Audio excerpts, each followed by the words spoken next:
Alright guys, welcome back to another Average Aaron's Auto videos. This is kind of a part two because I already took the dash off and I'm putting it back on now. The HVAC, I pulled the HVAC system, which is behind all of this, had the dash off. All we did really to put this back up here was plug in a couple things and put these side bolts in on this side and on the other side. I haven't even put the ones back up in the dash yet, and I am putting the steering column and everything that goes in there back together right now. So before you do that, this attaches to the dash right here with these bolts. So don't forget to do that. There's the tilt in my head just so I can mark it to see to put it back in there. You want to tighten these back on and put that on there before you put the steering column back up. Otherwise you're going to have two random bolts left over and you won't know where they're from.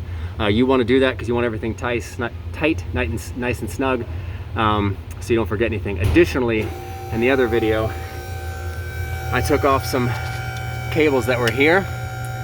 Now this is a ground, and it was on a bolt right down here that I took off. So I took that one off on this side, and there's also one over here, and I actually left the bolt in there so I remember to put it back. So when you're putting it back together, make sure you put those back in there, and that way you have a ground, you don't have a short. And then also don't forget to plug in all this stuff in the bottom too. And then push the red tabs over. All right, so we're gonna pause, come back over here to the steering column, and I'm gonna tighten down those bolts and put this back up and just show you what I reconnected thus far. Oh, another big deal before I forget, when you put the dash back on, if you disconnected the e-brake right here, you need to feed this through this gap in the dash before you tighten the bolts down. Otherwise, obviously it won't fit through there, and you can't press it in far enough to do anything. It only goes this far. So you're gonna wanna do that. And it just goes on that little orange connector. You'll see you push the head in and then lift this up, and that'll lock it in place to put that back in there. So there's that. All right, I'll pause and then come back and show you guys what we got after I get the steering column up. All right, I got the steering column back up. This is the OBD2 sensor that goes on the bar that comes across here. This is to my aftermarket cruise control, which I kid you not, looks like this. It plugs in right here, up here like this, and then twists on.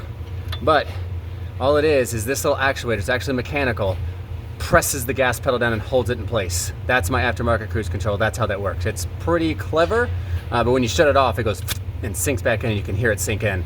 It's kind of cool. Anyway, that's the aftermarket. So all I got to do now, put this crossbar back on, attach the hood release, and then these two wires also came off. They go, let's see, the purple one goes to the pink and the red goes to the red. I have to splice the, oops, sorry. The purple one goes to the pink and the red one goes to the red. I got to splice those back in and then connect my cruise control and then plug it in and then put the crossbar on and then do the OBD2 sensor and the hood release.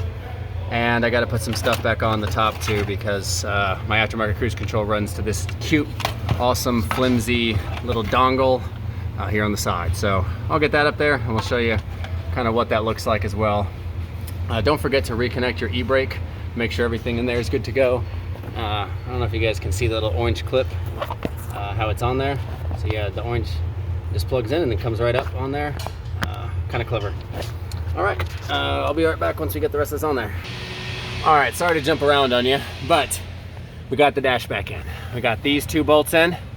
Also, before you do the dash, note to self, because we had to do this after the fact and it was super tight in there, this ground on the back of this, install that before you put it back on here. Otherwise you're fishing your hands behind here and that's a huge pain in the butt. Do this before you put the dash on. You'll probably have to slide it towards it and then you can put it on. Don't forget the ground that we did over right there. This bolt has a ground on the back side of it, you just can't see it. Everything else is good on this side. Got all our stuff plugged in, the gray and the white, that's all we had on this side. Everything else was to what I had it off,